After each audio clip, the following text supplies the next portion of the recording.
Hi everyone, welcome back to the channel. It's me, Oldie But Dave. I'm here with Scott, 11's MTG, and we're watching some Paper Standard live from our recent RCQ featuring Gruel Mice and Jeskai Oculus. Scott, it's not Gruel Mice, is it? It's not, it's mono red. It is mono red, but hey, take us through the deck. So, bit of a Stone Tablets vibe, just 4 of after 4 of going through here. You've got your Burn Sweet and the Burst Lightnings and Lightning Strikes, Monstrous Rages to go along with the usual suspects of creatures, the full 4, Swift Spear, Manifold Mouse, High Claw, Half-Eye Hero, Challenger, 4 Screaming Nemesis to go with the 2 Witchstalk Frenzy for the little combo play, and the only other thing is 1 Soulstone Sanctuary in that land base along with the 4 Rockface Village. Oh, okie dokie. And so, just a classic old standard meta setup playing into Jeskai Oculus. We got a deck here very close to the Pro Tour decks that were being played. We got a bit of a flex up mix up in some of the creature enchantment slots. Why don't you take us through them, Scott?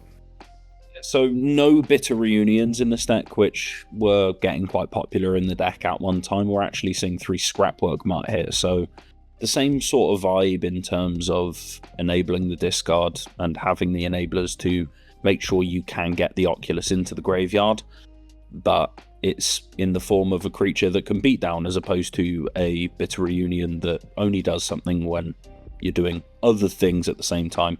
And interestingly, Spyglass Siren not marauding Mako in this deck as well. Absolutely, and we're starting off with Oculus on the play, surveilling and keeping on top. Also see the classic turn 1 Heartfire Hero from the Mice deck. That keep basically told us that there had to be something a good 2-drop to play into, and there it is, Fear of Missing Out. Yeah, very often with this deck, the mana base is kind of wonky at times. You can keep a Sval Ampula because it's 2-color land if you've got the white source to follow up. Manifold Mouse, making the Heartfire Hero a 2-2. You can give it double strike here and attack. The Fear of Missing Out probably still just blocks and trades off.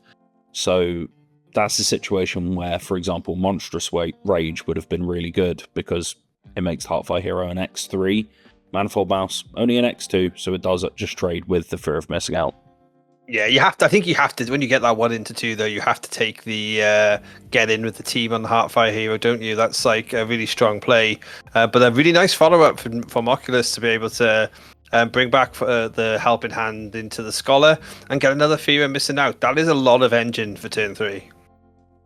Yeah, it's another reason why I'm not super happy with trading off the Heartfire Hero in that situation, because Oculus is just refilled and now we have to deal with it by using Rockface Village, but Alex does have the Monstrous Rage to chunk through, deal a bunch of damage off the trample as well, so that was actually a 5 power attacker there. Yeah, so really strong mouse coming in, and a second one of those Manifold Mice will really do a big bit of work. But a nice follow-up with Inti, which will keep that cycle into the graveyard going on all of these attacks. And we like Scholar because it's got Vigilance, which means something really powerful with Fear of Missing Out. Yeah, it's really good with Fear of Missing Out, where sometimes you can do a nice little play when you have Delirium of only attacking with Fear of Missing Out once to untap it, but also Steamcore Scholar carries counters both off Inti and Profs really well because of that Vigilance. It's acting as both a flying attacker and a flying blocker, and being able to flip a Spyglass Siren off of the Inti, you're just getting that little bit of extra value out of the attack as well. Yeah, really loving the setup and of the 1-drop. It was really well timed.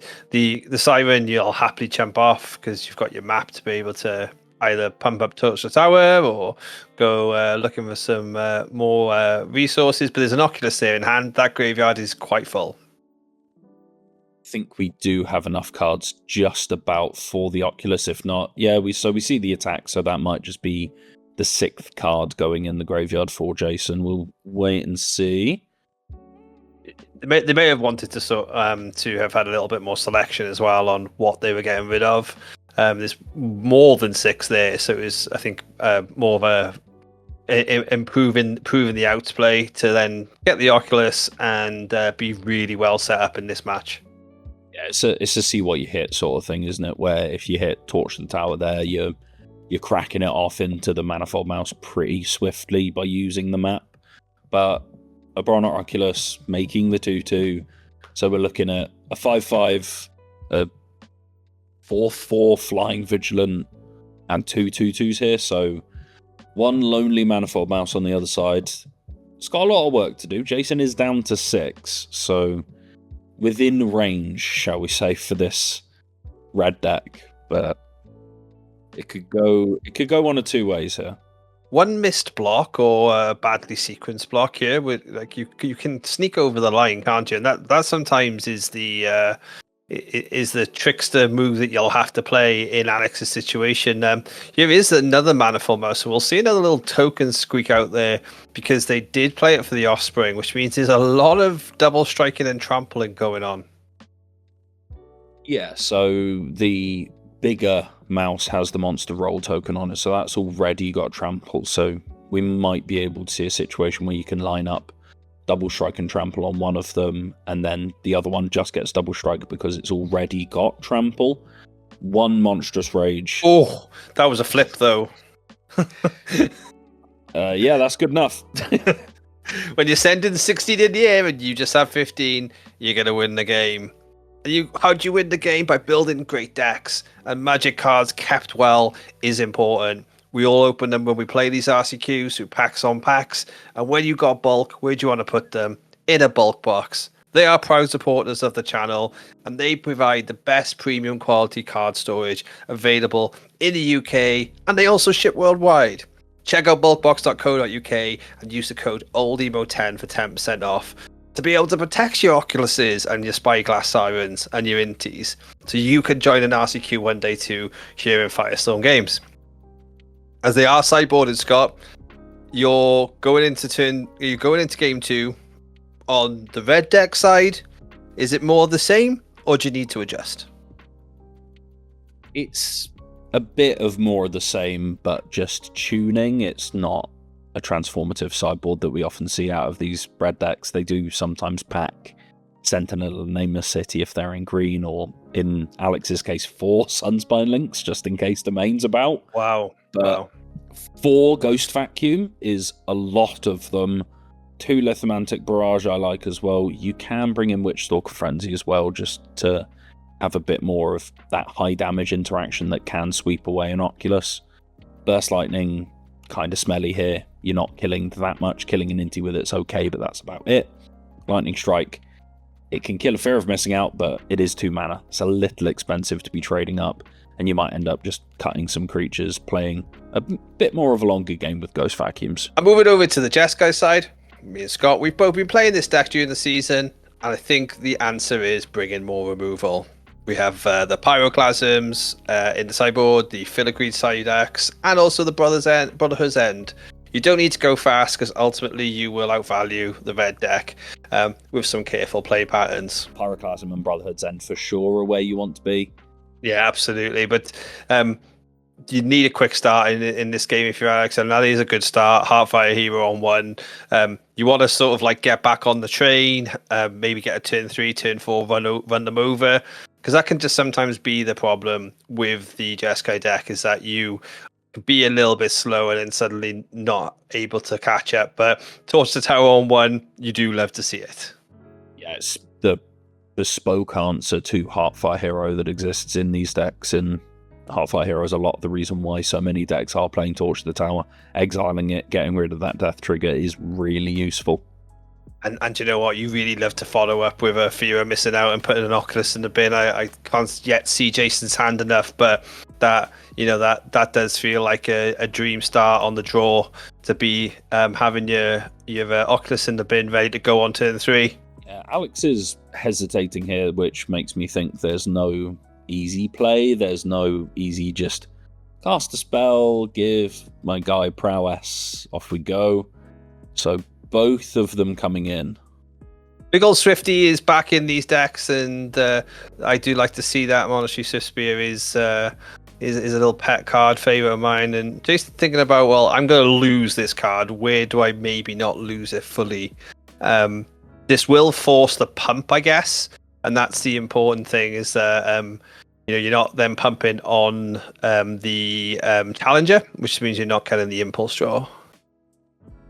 Yeah, the impulse draw not hugely valuable in these decks when you're going down to just 1 mana, especially if we're assuming that things like Burst Lightning came out of the red deck potentially.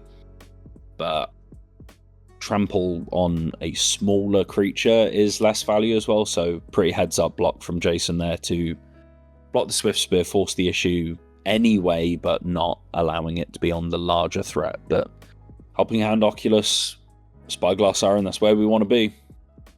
We love to see the Oculus, and that is was that double Oculus flip? Did I just see? It looks like it. It looks like a double Oculus flip. So, that is what you love to see. A Witchstalker Frenzy is going to slow that right down. Yeah, that's part of the reason why Witchstalker Frenzy is preferential in these post-board games as opposed to things like Burst Lightning or Lightning Strike, in that the same amount of mana as a Lightning Strike, you can get that Oculus out of the way. So Spyglass Siren chumping the Empire Challenger, which, as previously stated, does not have trample. The Swift Spear does get in, and a Hired Claw's not a bad follow-up. That is something that can deal damage even through a large flood of blockers, especially if we do think that is an Oculus that's face down for Jason, and it is. It is.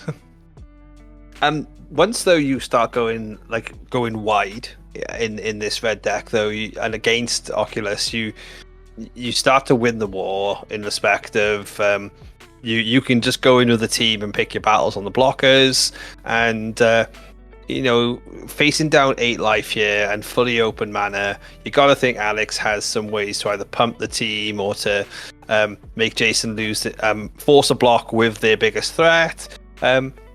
Looking in good stead, despite the fact that Jason had a really good start. Yeah, like another Witchstalker Frenzy here would just be backbreaking, maybe even just a Monstrous Rage, something like that. So the Hired Claw trigger goes through. Jason might be blocking with just the Manifest. We'll wait and see.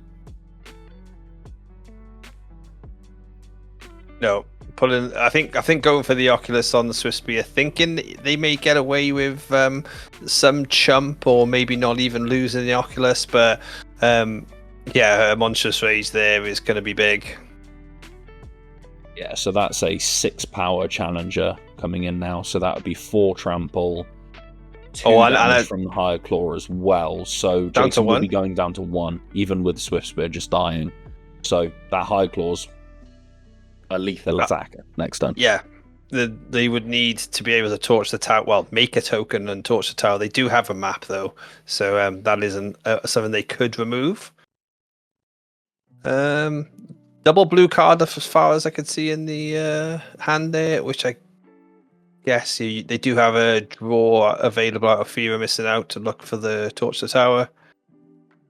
Yeah, so lead with Fear of Missing Out, see what we find. I think that might be a Spell Pierce, I'm not 100% sure. Yeah, and I think they don't have it, but you would just attack here. Oh, mapping, in fact. Oh, there's a Pyroclasm. Yeah, it's going to be a turn too late, unfortunately.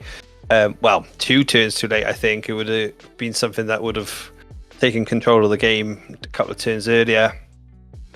And passing the turn and just making Alex have it, basically.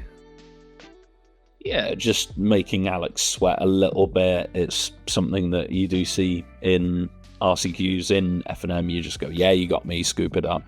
In RCQs, you make the opponent double and triple and quadruple guess themselves. Maybe they make a mistake. Maybe they think, oh, I've got something that I don't have, and they end up playing around a card that doesn't exist. But in this case, it is pretty simple for Alex to just attack. Screaming Nemesis, scoop it up, baby.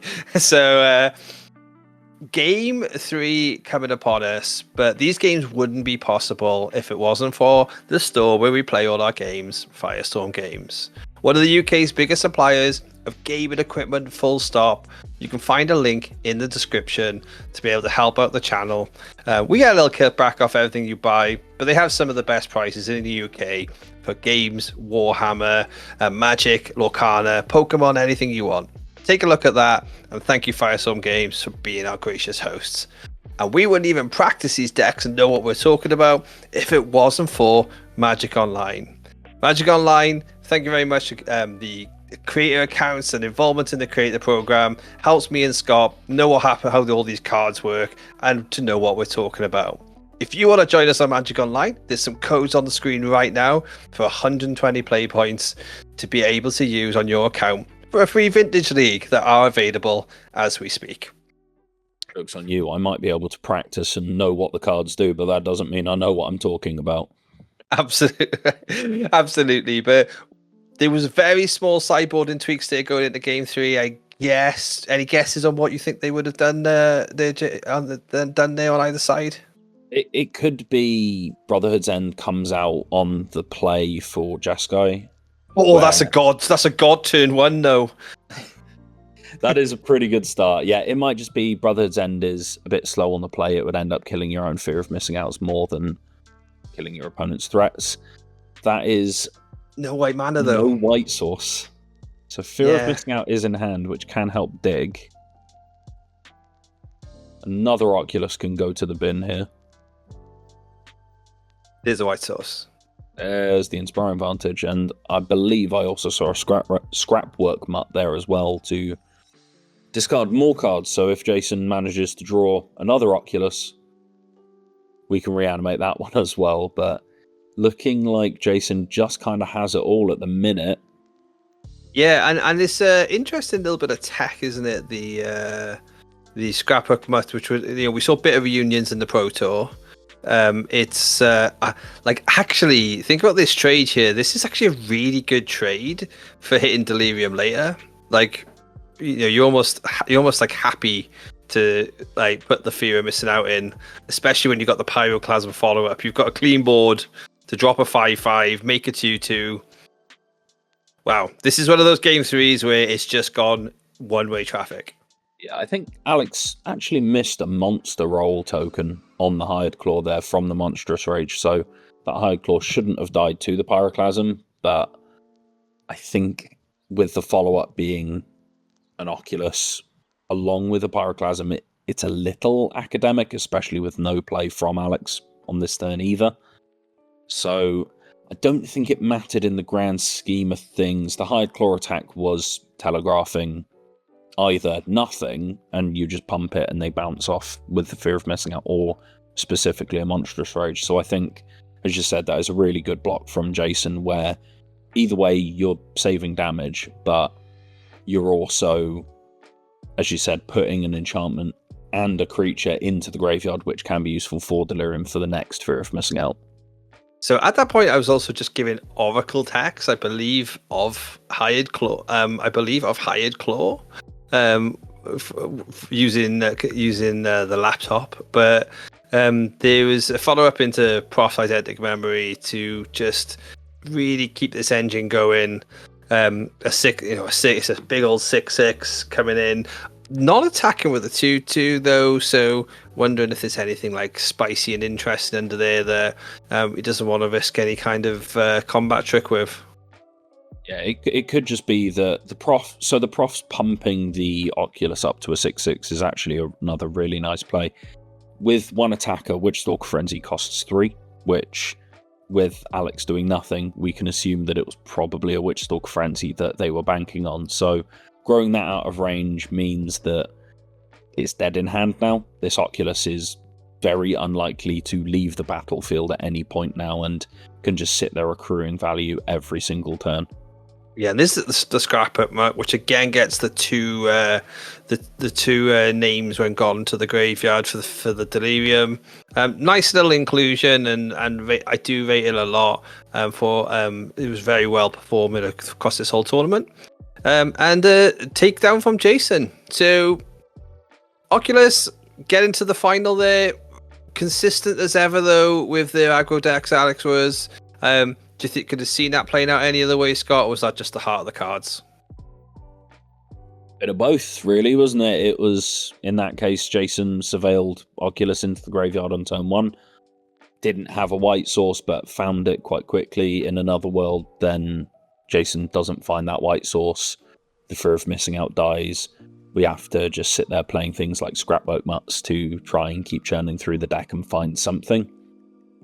If Alex has a follow-up there being a Screaming Nemesis, that sort of thing, where it's a really awkward block with the Oculus, that can change the entire complexion of the match as well. So different day, that match goes completely differently. Absolutely, and standard season has been a blast. There'll still be more games on the channel, but modern is fast approaching. After the bans on Monday, we are looking forward to our modern season. You can check out the dates and tickets on screen right now. Love to see you. We'll be having loads more content. But on the run up to that, me and Scott will talk a little bit more about RCQ prep and what it is to be in the right mindset, to be on top of your game. Any last words, Scott? Let's play modern.